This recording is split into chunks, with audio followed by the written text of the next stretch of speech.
একটি কুকুরের আয় প্রতি বছর প্রায় ৯ থেকে ১০ কোটি টাকা। শুনে অবাক হচ্ছেন? সামাজিক যোগাযোগ মাধ্যমে অনেকেই অর্থ উপার্জন করছেন, জনপ্রিয়ও হচ্ছেন। তবে এগুলো যে কেবল মানুষই করতে পারে সে ধারণা ভেঙে দিয়েছে টাকার নামের একটি কুকুর। প্রতি বছর প্রায় ৯ থেকে ১০ কোটি টাকা আয় করছে সে।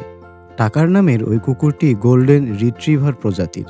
কুকুরটির মালিক ৩১ বছর বয়সী নারী কোর্টনি বার্জিন। ২০১৮ সালের জুন মাসে যখন তিনি কুকুরটিকে বাড়িতে নিয়ে যান, সে সময় কুকুরটির বয়স ছিল মাত্র ৮ সপ্তাহ। সে সময় থেকেই টাকারের ভিডিও সামাজিক যোগাযোগ মাধ্যমে পোস্ট করতে শুরু করেন বার্জিন।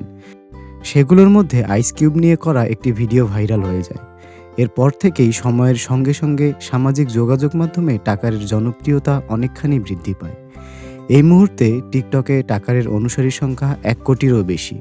ইউটিউবে এই সংখ্যা ৫০ লক্ষ ছাড়িয়েছে। ইনস্টাগ্রামে সংখ্যাটা ৩০ লক্ষেরও বেশি।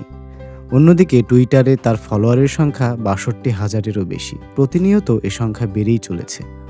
এসব সামাজিক যোগাযোগ মাধ্যমে বছরে ৯ থেকে ১০ কোটি টাকা আয় করে টাকার।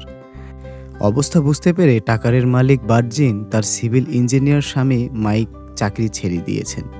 এখন তাদের সময় কাটে টাকার ও তার ছোট ছানা টডের যত্ন আত্তি করে। এক রিপোর্টে বলা হয়েছে ইনস্টাগ্রামে ৩ থেকে ৮টি পোস্টের জন্য ২০ লক্ষ টাকার মতো আয় করে কুকুরটি। ইউটিউবে এই পরিমাণ পোস্ট থেকে আসে ৫০ লক্ষ টাকার মতো। অন্যান্য যোগাযোগ মাধ্যম থেকে যা আসে তাও কম নয়।